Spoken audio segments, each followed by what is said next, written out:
Hola, doctor Alejandro, bienvenido a este espacio Conociendo a la Comunidad M. Ya ansiábamos tenerlo por acá y poder tener esta plática con usted. Nos gustaría que se presentara ante el público para comenzar esta entrevista.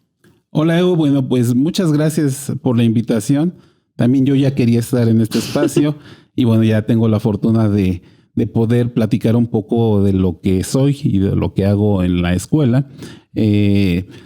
Todos saben, soy clarinetista, estudié en el Conservatorio Nacional de Música, la licenciatura de concertista en clarinete.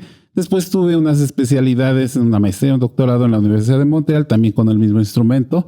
Y en general, pues mi tarea, mi labor musical es la interpretación, comisión de obras, grabar discos, hacer recitales, etcétera. En general, esa es mi actividad profesional. Muchas gracias, doctor, y una vez más, bienvenido. Quiero que nos platique cómo fue que usted toma la decisión de dedicarse a la música de forma profesional. Bueno, es una historia larga, no es una decisión que surgió así de la nada. Creo que todo esto viene de tiempo atrás, inclusive yo creo que hasta de antes de nacer. Mis abuelos, bueno, yo soy originario de la Ciudad de México, de uno de los pueblos originarios de la Ciudad de México, que es San Juan de Aragón, el pueblo San Juan de Aragón, que está en la parte norte de la ciudad, para ubicarlo muy cerca de la Basílica de Guadalupe. Okay. En ese entonces, yo me imagino hace como 200 años, todavía eran las orillas del lago de Texcoco. Entonces, toda mi familia, mis abuelos, bisabuelos, vivían por esos lugares, se dedicaban al campo, eran campesinos generalmente. Entonces, a mi abuelo paterno y materno se les ocurrió en algún momento de su vida. Yo me imagino, de hecho estoy haciendo una investigación para saber más o menos en qué fechas, porque sí me interesa tener muy claro esos orígenes. Ellos hicieron o formaron una banda de música. Como era un pueblo, pues tenían actividades cívicas, religiosas, culturales y frecuentemente tenían que contratar a una banda de música para sus festejos, ¿no? Entonces, yo supongo que llegó el momento en que dijeron, no, pues ¿sabes qué? Pues ya no hay que invitar a más y creo que nosotros lo podemos hacer. Ellos se organizaron y fundaron la banda de música de San Juan de Aragón. Entonces, yo por eso digo que desde ahí vienen mis orígenes y esa inquietud de poder ser músico. Todavía mi abuelo, sí lo conocí. No tuve la fortuna de que él fuera mi maestro, por decirlo así, pero sí lo vi tocar, me vio tocar todavía. Y creo que esa fue así como la influencia más grande para dedicarme a la música. Quizás no lo tenía claro, pero la música siempre me ha acompañado desde la infancia, que los veía hacer sus ensayos que les llamaban escoletas en ese entonces. Y después ya poco a poco, bueno, mi abuelo falleció, el materno, el que tocaba clarinete, porque mi abuelo paterno era trombonista. Okay. Entonces, un verano recuerdo cuando salí de vacaciones de primero de secundaria, todo inquieto, le pedí a mi tía que me prestara el clarinete de mi abuelo, me lo prestaron, confiaron en que lo iba a cuidar y es como que comencé solo a practicar. Me vieron las ganas, de que tendría 12, 13 años, y sí me consiguieron un maestro muy grande también, de 80 años, el maestro Ernesto Sarabia, que hasta donde yo sé, él es originario de Huichapan. Pero así me quedó nada más la idea, ¿no? Que era de Huichapan. También estuve con él como año y medio tomando clases, los principios básicos de clarinete. Empecé a tocar en esa banda de música de San Juan de Aragón. Conocí a mucha gente, a muchos que ya se dedicaban, vamos a decir, profesionalmente a la música, o era su actividad. No profesional, pero su actividad. A veces muchos músicos pues no tienen una carrera terminada, sí, pero tienen las habilidades y entran a tocar a las bandas de música. En la Ciudad de México hay muchas bandas de música. En todas las delegaciones hay una banda de música, la banda de policía, del ejército, de la marina, etcétera. Entonces yo conocía a mucha gente de esa y me decían y me aconsejaban que por qué no estudiaba formalmente en el conservatorio. Y siempre me decían el conservatorio, nunca hablaban de la Superior de Música, ni de la Olin Yolistli o de la Escuela Nacional de Música en ese entonces, ahora Facultad de Música. Entonces dije, bueno, pues sí lo voy a hacer. Y lo hice por una sola cuestión, porque era muy malo en la lectura, en el solfeo. Entonces sí era hábil, porque en ese entonces cuando me daba cuenta o veía las partituras que yo me aprendía de oído y tocaba variaciones y cosas así, y cuando las veía escritas decía, caray, está difícil leerlas y como las toco, ¿no? Sí. Entonces sí, el oído yo lo desarrollé muchísimo en la banda, porque pues no hay, es como los mariachis, le dices, a ver, ¿te sabes tocar esta? Y si y dicen, pues sí, alguno la toca un poquito, la chifla, y dicen, pues va. Y así es en las bandas, sí, ¿no? Entonces me di cuenta que a la hora de poner la partitura me costaba mucho trabajo. Y dije, no, pues sí, voy a entrar al conservatorio. Unos 2 años pensé en lo que aprendo a solfear bien y ya con eso me daba por servido. Bueno, hice mi solicitud de ingreso. Ni sabía ni dónde quedaba el conservatorio. Ya muy cercano al examen, pues sí tuve que ir a investigar dónde quedaba. Llegué, me hicieron mi examen, me aceptaron. Y bueno, ya en el transcurso de los estudios, pues te das cuenta o vas descubriendo toda ese potencial, ese tesoro tan grande que tiene la música. Conoces maestros que tocan en orquestas. A mí me impresionó muchísimo que, bueno, al mismo tiempo hacía la preparatoria. Entonces, realmente en ese entonces ya no me interesaba tanto la preparatoria. Yo salía y me iba directamente al conservatorio. Había una temporada de conciertos de la Orquesta Sinfónica Nacional y yo sabía que ese día tocaba y me iba al conservatorio a ver. Ahí conocí a los maestros que ahora ya, bueno, muchos de ellos ya fallecieron, al director de orquesta Herrera de la Fuente, y así yo los veía y decía, no, pues a mí me impresionaba muchísimo casi palpar la historia de la música en ese entonces. Entonces, pues ya poco a poco te digo, fui conociendo y fue el momento en que pues sí, tampoco lo decidí, pero sí, me propuse terminar mis estudios en el conservatorio. Pero de ahí ya comenzó a la par, eso es lo bonito, una vida ya casi profesional, o más que nada profesional, sí, ya de una actividad que me permitía vivir de ello, ¿no? A los 18 años, bueno, yo entré al conservatorio más o menos a los 14, 15, pero a los 16, 17 años yo ya tenía un empleo formal, ya tocaba en la banda sinfónica del municipio de Naucalpan, muy cerca ya del conservatorio, pero pues ya era el Estado de México. Entonces, a partir de ahí, yo fui muy independiente. Todos los gastos de mis estudios y todo lo que yo pudiera utilizar, yo lo pagué. Ya mi familia ya no fue una carga para ellos, y sobre todo ya en la educación superior, una carrera tan larga como es en el conservatorio de 10 años, sí, pues sí era muy difícil poder mantenerla, ¿no? Al igual de comprar instrumentos y todo ese tipo de situaciones. Como te digo, a la par, pues sí tenía ya actividades, vamos a decir, profesionales, aunque sí, todavía no era un licenciado en música. Sí. Después trabajé en la Banda Sinfónica de Coyoacán. Tuve la oportunidad de audicionar para tocar o formar parte de la Orquesta Sinfónica de la Universidad Autónoma del Estado de Hidalgo en 1997. Gané y fui clarinetista principal en ese año cuando se estrenó esta orquesta. Estuve durante 2 años ahí porque ya estaba a punto de salir del conservatorio. Al conservatorio yo entré en el 89. Y si son 10 años tenía que terminar más o menos en el 99 o en el 2000, más o menos, por el examen profesional y todos esos trámites. Entonces, en el 99 me di cuenta que andaba perdiendo el tiempo tocando en la orquesta y decidí abandonar la orquesta y hacer los preparativos para finalizar mi carrera de concertista en el conservatorio. Hice mi examen profesional y entonces, terminando, decidí que tenía que ir a estudiar una maestría. En ese entonces en México no existía absolutamente ninguna maestría en música, un posgrado en música. Entonces, todos los que querían seguir preparándose pues se veían obligados a salir. Era una regla. Entonces sí estuve pensando mucho en dónde ir. Me gustaba, no una escuela, sino estudiar con un profesor, que ahorita ya se me fue el nombre, pero ahorita me voy a acordar. Walter Boyken se llamaba, daba en el Conservatorio de Bélgica, algo así.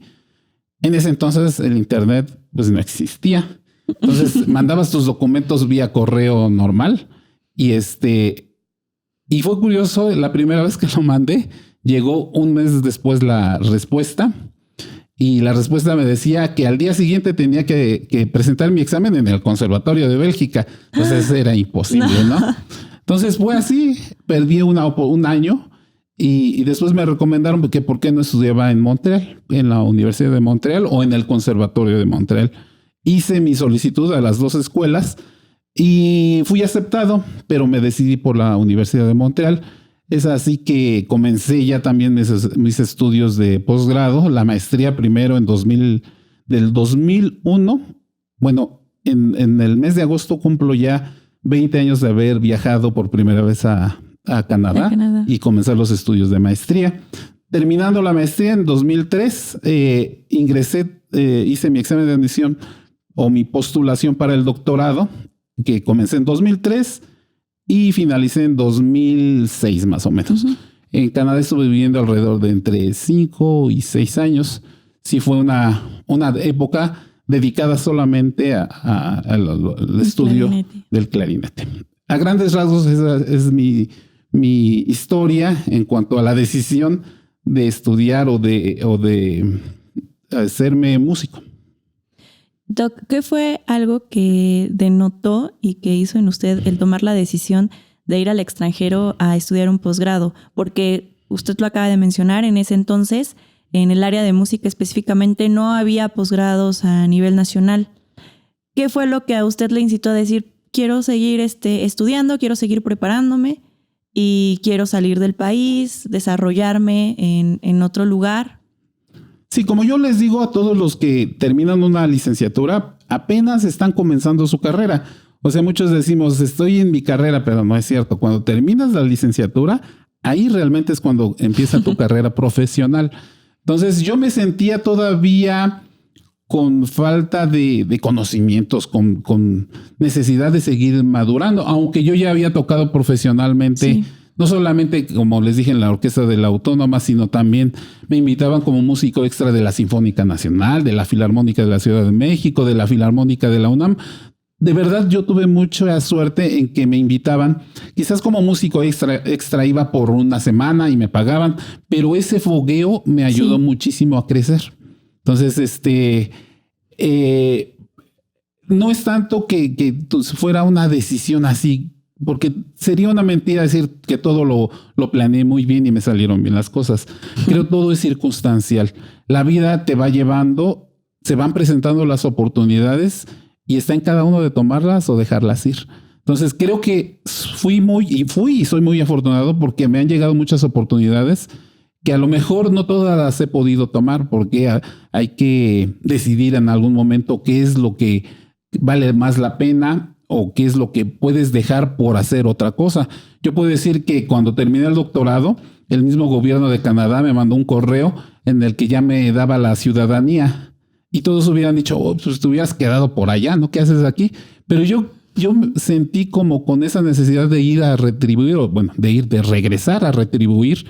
Además de la necesidad, pues sí, también era una obligación porque todas las becas que tuve para estudiar o para mantenerme durante 6 años, pues efectivamente no fue con mi dinero, sino fue con puras becas que tuve pues de la misma Universidad de Montreal, de la Secretaría de Relaciones Exteriores, de la provincia de Quebec, del Fondo Nacional para la Cultura y las Artes, del mismo, ahora es Secretaría de Cultura, del Consejo Estatal para la Cultura y las Artes de Hidalgo, del Instituto Nacional de Bellas Artes. Bueno, si no hubiera tenido todas esas becas, hubiera sido imposible haber estudiado o haber permanecido durante 6 años en el extranjero. Entonces, como te digo, todo se fue prestando para que lo que ahora soy o lo que ahora tengo pudiera haber sido posible. Claro. Doc, y ya nos has estado platicando cómo fue también este fogueo en las diferentes orquestas y ensambles de música, que pues como lo comentó también ya se estaba ahí desarrollando de forma profesional y regresa a México después de culminar su doctorado. ¿Y en qué se empieza a desarrollar de manera profesional, valga la redundancia? Regresando, me ingresé por un año, estuve en la Orquesta Filarmónica de Acapulco. Después sí ya vine a solicitar empleo a la universidad, al Instituto de Artes. Ya en el 2008 fui profesor de tiempo completo de la universidad. Ahí, pues sí tuve la oportunidad de permanecer a un cuerpo académico, de hacer investigación, de pertenecer al Sistema Nacional de Investigadores del CONACYT. Pero después ya vino la invitación de ser profesor de la Escuela de Música del Estado de Hidalgo, y eso ya fue en el 2008. Bueno, yo regresé de Canadá en el 2007 más o menos. 2008 ya estuve aquí en la Escuela de Música del Estado de Hidalgo como profesor de clarinete. El ingeniero director general en ese entonces, el ingeniero Figueroa, me ofreció unas horas, 10 horas creo, y yo venía a dar mis clases de clarinete. Después ya me ofreció ser un puesto que no existe ahora ya en la Escuela de Música, que es el de director académico. Que existe la subdirección académica, pero en ese entonces existía una dirección académica como una dirección administrativa y luego la dirección general arriba. Estuve ahí en el 2009 como medio año a lo mejor, y no sé, bueno, era un momento así como de indecisión a lo mejor, pero decidí que no quería ser director académico, que quería seguir siendo profesor de clarinete. Ya pasó a 2012 y la misma Secretaría de Educación Pública en la Subsecretaría de Educación Superior me invitan a ser el director general de la Escuela de Música del Estado de Hidalgo, y a partir de esa fecha soy el que ocupa ese puesto. Ay, doctor, pues muchas gracias por compartirnos toda esta, yo lo veo así como una aventura, una historia muy interesante, y que por el tiempo yo sé que tuvo que omitir varios detalles, pero que no por eso deja de ser muy interesante. Estoy muy agradecida con usted por darse el tiempo de estar con nosotros y poder compartir un poco de lo que usted ha vivido, de cómo se ha formado y sobre todo de cómo piensa y cómo se ha guiado pues en su vida tanto personal como profesional. No, pues al contrario, gracias por abrirme este espacio. Yo los felicito porque son iniciativas de cada uno de ustedes que quieren fortalecer la actividad o quieren mostrar pues la parte que a veces no se ve de la Escuela de Música, conocer muy a detalle a cada uno de los que integramos y los que servimos en esta hermosa actividad. Y bueno, sí, agradecerte, Evo, a Oliver, que también, aunque no se ve, pero él está ahí atrás de la cámara y preparando que esté muy bien el audio. Y bueno, también reconocer que el apoyo que tienen de sus jefes, como el maestro Aarón, que es el titular de la subdirección académica, hacen posible este espacio en el que podamos conocer y de verdad, pues, reconocer la labor que no se ve, que a veces pensamos que estamos nada más ahí de adorno, pero que detrás hay un esfuerzo muy grande para que esto se mantenga, sobre todo en una época como la que estamos viviendo en contingencia, que ahorita aunque no traemos un cubrebocas, pero sí estamos guardando la sana distancia y que también nos pone en riesgo. Sí. Esa es una realidad, y yo solamente me resta decirles y agradecerles, reconocer este esfuerzo, darles un saludo a toda la comunidad de la escuela, a los académicos, a los estudiantes, y seguimos aquí a sus órdenes. Muchas gracias, doctor, y esperamos verlo en alguna otra actividad en donde podamos colaborar juntos de nuevo. Gracias a ustedes.